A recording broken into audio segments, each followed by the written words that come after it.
Welcome back. Central jail ಪಂಜರದಲ್ಲಿ rowdy gang ವಿಲವಿಲ ಅಂತ ಇದೆ. ದಾಸ ಗ್ಯಾಂಗ್ಗೆ ಜಾಮೀನು ಕೊಡಬಾರದು ಅಂತ ರಿಮಾಂಡ್ ಅರ್ಜಿಯನ್ನ ಸಲ್ಲಿಸಲಾಗಿದೆ. ಪೊಲೀಸರು ಆ ರಿಮಾಂಡ್ ಅರ್ಜಿಯನ್ನ ಸಿದ್ಧಪಡಿಸಿಕೊಂಡಿದ್ದಾರೆ. ನ್ಯಾಯಾಂಗ ಅವಧಿ ಮುಕ್ತಾಯ ಆಗೋ ಹಿನ್ನೆಲೆಯಲ್ಲಿ ಮತ್ತೆ ರಿಮಾಂಡ್ ಅರ್ಜಿ ರೆಡಿ ಮಾಡ್ಕೊಂಡಿದ್ದಾರೆ. ಈ ಸಾರಿ ಕಾರಣಗಳನ್ನ ಕೋರ್ಟ್ ಮುಂದಿಡ್ತಾರೆ ಪೊಲೀಸರು. ಯಾಕೆ ಇವರಿಗೆ ಜಾಮೀನು ಕೊಡಬಾರ್ದು ಅಂತ ಪೊಲೀಸರು ಸಾಕ್ಷ್ಯಗಳನ್ನು ರೆಡಿ ಮಾಡಿ ಇಟ್ಕೊಂಡು ವಾದ ಮಾಡೋ ಸಾಧ್ಯತೆ ಇದೆ. 10ಕ್ಕೂ ಹೆಚ್ಚು ಕಾರಣಗಳನ್ನ ಸ್ಟ್ರಾಂಗ್ ರೀಸನ್ಸ್ ರೆಡಿ ಮಾಡ್ಕೊಂಡಿದ್ದಾರಂತೆ ಪೊಲೀಸರು. ನಾಳೆ ಕೋರ್ಟ್ಗೆ ರಿಮಾಂಡ್ ಅರ್ಜಿಯನ್ನು ಸಲ್ಲಿಸ್ತಾರೆ. ನ್ಯಾಯಾಂಗ ಅವಧಿ ಮುಕ್ತಾಯ ಆಗೋ ಹಿನ್ನೆಲೆಯಲ್ಲಿ ಮತ್ತೆ ಇನ್ನಷ್ಟು ದಿನ ಇವರು ಇಲ್ಲೇ ಇರಬೇಕು ಸೆಂಟ್ರಲ್ ಜೈಲಲ್ಲೇ ಅಂತ ಯಾಕೆ ಅಂತ ರೀಸನ್ಸ್ ರೆಡಿ ಮಾಡ್ಕೊಂಡಿದ್ದಾರೆ, ಕಾರಣಗಳನ್ನು ರೆಡಿ ಮಾಡ್ಕೊಂಡಿದ್ದಾರೆ. ಆರೋಪಿಗಳಿಗೆ ಜಾಮೀನು ಕೊಡಬಾರ್ದು ಅಂತ.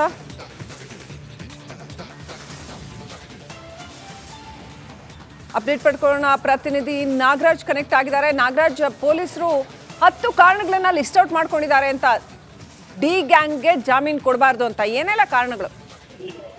ಶ್ರೀಲಕ್ಷ್ಮಿ, ಏನು ದರ್ಶನ್ ಅವರು ಮತ್ತೆ ಅವರ ಗ್ಯಾಂಗ್ 17 ಜನ ಏನಿದ್ರು ಒಟ್ಟು ಅವರ ಒಂದು ನ್ಯಾಯಾಂಗ ಬಂಧನ ಅವಧಿ ನಾಳೆಗೆ ಮುಕ್ತಾಯ ಆಗ್ತಾ ಇರ್ತದೆ. ಹೀಗಾಗಿ ಅವ್ರಿಗೆ ಯಾವುದೇ ಕಾರಣಕ್ಕೂ ಜಾಮೀನು ಕೊಡಬಾರ್ದು, ಅವ್ರಿಗೆ ಜುಡಿಷಿಯಲ್ ಕಸ್ಟಡಿಯಲ್ಲೇ ಇಡಬೇಕು ಅಂತ ಹೇಳಿ ಪೊಲೀಸರು ರಿಮಾಂಡ್ ಅರ್ಜಿಯನ್ನ ಸಲ್ಲಿಸಲಿಕ್ಕೆ ಸಿದ್ಧತೆಯನ್ನ ಮಾಡ್ಕೊಂಡಿರ್ತಕ್ಕಂಥದ್ದು. ಅದರಲ್ಲಿ ಒಂದಷ್ಟು ವಿಚಾರಗಳನ್ನ, ಸುಮಾರು 10ಕ್ಕೂ ಹೆಚ್ಚು ಅಂಶಗಳನ್ನ ಕಾಮಾಕ್ಷಿ ಪಾಳ್ಯ ಠಾಣೆ ಪೊಲೀಸರು ಉಲ್ಲೇಖ ಮಾಡಲಿಕ್ಕೆ ಸಿದ್ಧತೆಯನ್ನ ಮಾಡ್ಕೊಂಡಿರ್ತಕ್ಕಂಥದ್ದು. ಅದರಲ್ಲಿ ಪ್ರಮುಖವಾಗಿ ಏನು ಈ ಹಿಂದೆ ಜುಲೈ 4ನೇ ತಾರೀಕು ಅವರ ಕಸ್ಟಡಿ ಅವಧಿ ವಿಚಾರಣೆ ಆದಂತಹ ಸಂದರ್ಭದಲ್ಲಿ ಒಂದಷ್ಟು ಅಂಶಗಳನ್ನ ನ್ಯಾಯಾಲಯಕ್ಕೆ ಸಲ್ಲಿಸಿದ್ರು. ಅದರಲ್ಲಿ ಪ್ರಮುಖವಾಗಿ ಮರಣೋತ್ತರ ಪರೀಕ್ಷೆ ಸಂದರ್ಭದಲ್ಲಿ ಕೆಲವೊಂದು ಅಂಶಗಳನ್ನ, ದೇಹದ ಅಂಶಗಳನ್ನ FSLಗೆ ಕಳಿಸಲಾಗಿತ್ತು.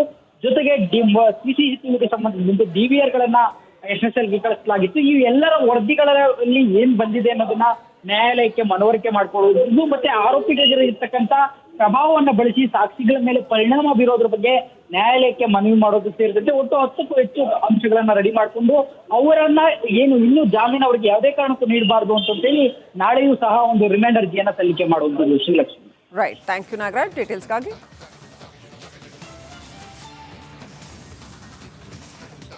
ದರ್ಶನ್ ಜೈಲ್ ಸೇರಿದ ಮೇಲೆ ಯಾರು ಅವ್ರನ್ನ ಭೇಟಿಯಾಗೋಕೆ ಹೋಗ್ತಿಲ್ಲ ಅಂತ ಹೇಳಲಾಗ್ತಾ ಇತ್ತು. ಆದರೆ ಮನೆಯವ್ರನ್ನ ಮಾತ್ರ ಸದ್ಯ ಭೇಟಿ ಆಗ್ತಾ ಇರೋ ದಾಸನಿಗೆ ಕುಟುಂಬವೇ ಮೊದಲ ಆದ್ಯತೆ ಅನ್ನೋದು ಈಗ ಗೊತ್ತಾಗಿದೆಯಾ ಅನ್ನೋ ಪ್ರಶ್ನೆ ಮೂಡ್ತಾ ಇದೆ.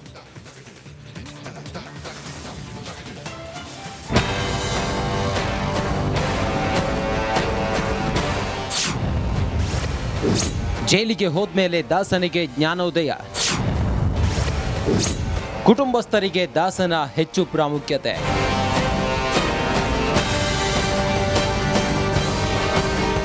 ರೆಗಡ್ ಲುಕ್, ಯದ್ವಾ ತದ್ವಾ ಮಾತಿನಿಂದ ಕುಟುಂಬಸ್ಥರ ಪಾಲಿಗೆ ವೈರಿಯಾಗಿದ್ದ ದರ್ಶನ್ ಜೈಲಿಗೆ ಹೋದ್ಮೇಲೆ ಜ್ಞಾನೋದಯವಾಗಿದೆ ಅನ್ಸುತ್ತೆ. ಹೀಗಾಗಿ ದಾಸ ಪೊಲೀಸ್ ಸ್ಟೇಷನ್ನಲ್ಲಿದ್ರು ಒಂದು ದಿನ ಬಂದು ನೋಡಿರಲಿಲ್ಲ. ಆದರೆ ಪರಪ್ಪನ ಅಗ್ರಹಾರ ಸೇರಿದ ಮೇಲೆ ಕಾಟೇರನಿಗೆ ಎಲ್ಲವೂ ಗೊತ್ತಾಗಿದೆ. ಎಲ್ಲದಕ್ಕಿಂತ ಮೊದಲು ಕುಟುಂಬವೇ ಮುಖ್ಯ ಎಂದೆನಿಸಿದೆ.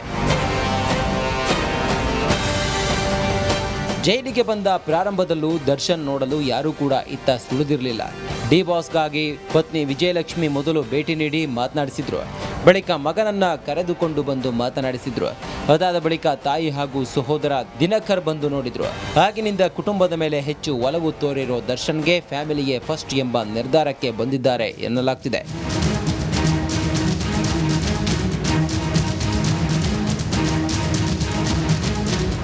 ಜೈಲಿನಲ್ಲಿ ವಾರಕ್ಕೆ 2 ವಿಸಿಟ್ಗೆ ಮಾತ್ರ ಅವಕಾಶ ಇರುತ್ತೆ. ಹಾಗಾಗಿ ದರ್ಶನ್ ಮನೆಯವರಿಗೆ ಮೊದಲ ಆದ್ಯತೆ ಅಂತಿದ್ದಾರೆ.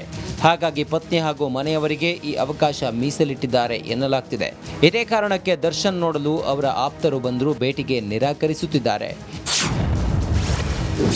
ಕಷ್ಟದಲ್ಲಿ ಕೈ ಹಿಡಿದ ಸ್ನೇಹಿತರ ವಿರುದ್ಧ ಮುನಿಸುವ, ಕಷ್ಟದಲ್ಲಿದ್ದಾಗ ಸ್ನೇಹಿತರು ಎನ್ನಿಸಿಕೊಂಡಿರೋರು ಯಾರೂ ಬರಲಿಲ್ಲ.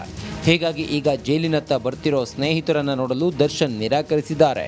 ಹಾಗಾಗಿ Katera I am change for my family ಅಂತಿರೋದು ಕಷ್ಟದಲ್ಲಿ ಕೈ ಹಿಡಿದ ಪತ್ನಿ ಹಾಗೂ ಮನೆಯವರ ಬಗ್ಗೆ ಪ್ರೀತಿ ಹೆಚ್ಚಾಗಿದ್ದು ಜೈಲು ಸೇರಿದ ಬಳಿಕ ದಾಸನಿಗೆ ಜ್ಞಾನೋದಯವಾದಂತಿದೆ. Bureau report, Republic Kannada.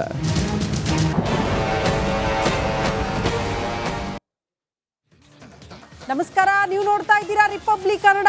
ನಾನು ಶ್ರುತಿ.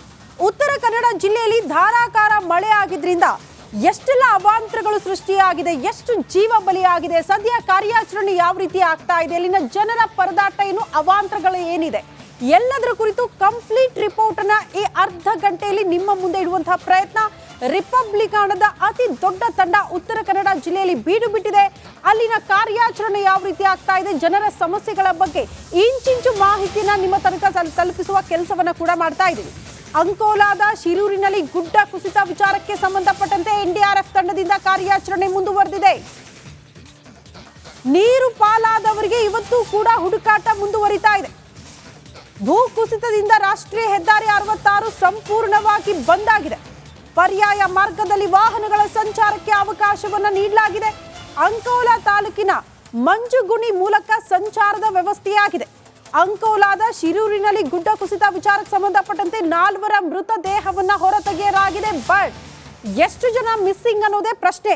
7 ಜನ ಅಂತ ಹೇಳಲಾಗ್ತಾ ಇತ್ತು, ಬಟ್ ಜನಸಂಖ್ಯೆ ಕೂಡ ದೊಡ್ಡದಾಗೋ ಸಾಧ್ಯತೆ ಇದೆ. ಸರಿಸುಮಾರು 15 ಜನ ಸಿಲುಕಾಕಿಕೊಂಡಿರುವಂತಹ ಶಂಕೆ ಮೇಲ್ನೋಟಕ್ಕೆ ವ್ಯಕ್ತವಾಗ್ತಾ ಇರೋದು. ಹಾಗಾಗಿ ಉಳಿದವರ ಪತ್ತೆಗೆ ಶೋಧ ಕಾರ್ಯಾಚರಣೆ ಸ್ಥಳದಲ್ಲಿ ಆಗ್ತಾ ಇದೆ. ಕೆಲವರು ನೀರಿನಲ್ಲಿ ಕೊಚ್ಚಿ ಹೋಗಿರೋದ್ರಿಂದ ಅಲ್ಲೂ ಕೂಡ ಶೋಧ ನಡೀತಾ ಇರೋದನ್ನ ನಾವು ದೃಶ್ಯಗಳ ಸಮೇತ ನಿಮ್ಮ ಮುಂದೆ ಇಡ್ತಾ ಇದ್ದೀವಿ. ಎನ್ಡಿಆರ್ಎಫ್ ತಂಡ, ಅಧಿಕಾರಿಗಳ ತಂಡ ನಿರಂತರವಾಗಿ ಬೀಡು ಬಿಡೋ ಮೂಲಕ ಶೋಧ ನಡೆಸ್ತಾ ಇದೆ. ಬಟ್ ಮಳೆಯೇ ಅಡ್ಡಿ ಆಗ್ತಾ ಇದೆ ಶೋಧ ಕಾರ್ಯಾಚರಣೆಗೆ. ಮೇಲ್ನೋಟಕ್ಕೆ ಅವೈಜ್ಞಾನಿಕ ಕಾಮಗಾರಿ ಇಷ್ಟೆಲ್ಲ ದುರಂತಕ್ಕೆ ಕಾರಣ ಅಂತ ಹೇಳಲಾಗ್ತಾ ಇದೆ. ಹಾಗಾಗಿ ಯಾವ ರೀತಿ ಅವೈಜ್ಞಾನಿಕ ಕಾಮಗಾರಿ ಆಗಿದೆ ಸ್ಥಳದಲ್ಲಿ ಅನ್ನೋದು ಪ್ರಶ್ನೆ. ರಿಪಬ್ಲಿಕನದ ಅತಿ ದೊಡ್ಡ ತಂಡ ಸ್ಪಾಟ್ ಅಲ್ಲಿದೆ. ಒಂದ್ ಕಡೆ ಕಾರ್ಯಾಚರಣೆ, ಅಲ್ಲಿನ ಅವೈಜ್ಞಾನಿಕ ಕಾಮಗಾರಿ, ಜನರ ಪರದಾಟ, ಎಲ್ಲದರ ಬಗ್ಗೆ ಕೂಡ ನಿಮ್ಮ ಮುಂದೆ ಮಾಹಿತಿನ ಇಡೋ ಪ್ರಯತ್ನಗಳಾಗ್ತಾ ಇದೆ.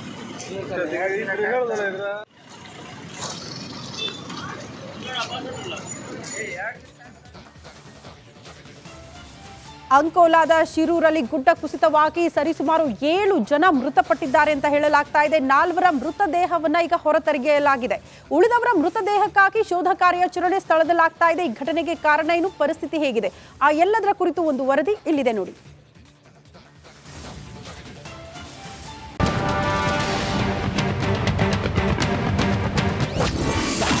ಉತ್ತರ ಕನ್ನಡದಲ್ಲಿ ಘನಘೋರ ದುರಂತ. ಗುಡ್ಡ ಕುಸಿದು 7 ಜೀವಗಳು ಭೂಸಮಾಧಿ. ಉತ್ತರ ಕನ್ನಡ ಜಿಲ್ಲೆಯ ಶಿರೂರು ಬಳಿ ಮೇಘಸ್ಫೋಟ ಸಂಭವಿಸಿದೆ. ಏಕಾಏಕಿ ಗುಡ್ಡ ಕುಸಿದು ಒಂದೆರಡಲ್ಲ ಬರೋಬ್ಬರಿ 7 ಮಂದಿ ಜೀವಂತ ಸಮಾಧಿಯಾಗಿದ್ದಾರೆ. ಇನ್ನು ಮೃತದೇಹಗಳನ್ನ ಹೊರತೆಗೆಯಲು ರಕ್ಷಣಾ ತಂಡ ಹಗಲು ರಾತ್ರಿ ಶೋಧ ನಡೆಸುತ್ತಿವೆ. ಎನ್ಡಿಆರ್ಎಫ್, ಎಸ್ಡಿಆರ್ಎಫ್ ಪೊಲೀಸರು ಕಾರ್ಯಾಚರಣೆ ನಡೆಸುತ್ತಿದ್ದಾರೆ.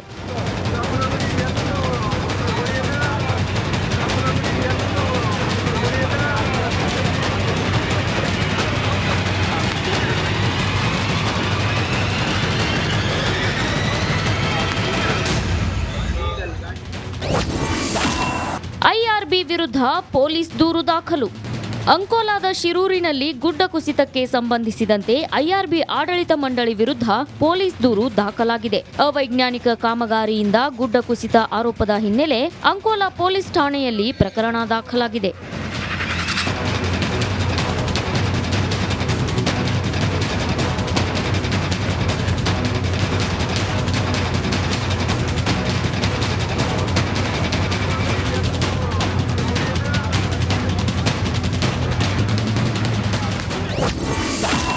ಮಳೆ ಅಬ್ಬರ ತಗ್ಗಿದ್ರೂ ನಿಲ್ಲದ ಗುಡ್ಡ ಕುಸಿತ. ಉತ್ತರ ಕನ್ನಡ ಜಿಲ್ಲೆಯಲ್ಲಿ ಮಳೆ ಅಬ್ಬರ ತಗ್ಗಿದ್ರೂ ಗುಡ್ಡ ಕುಸಿಯೋ ಆತಂಕ ತಪ್ಪಿಲ್ಲ. ಗೋಕರ್ಣ ಸಮೀಪದ ರಾಮತೀರ್ಥ ದೇವಸ್ಥಾನ ಹಿಂಭಾಗ ಗುಡ್ಡ ಕುಸಿದಿದೆ. ಜನರಲ್ಲಿ ಢವಢವ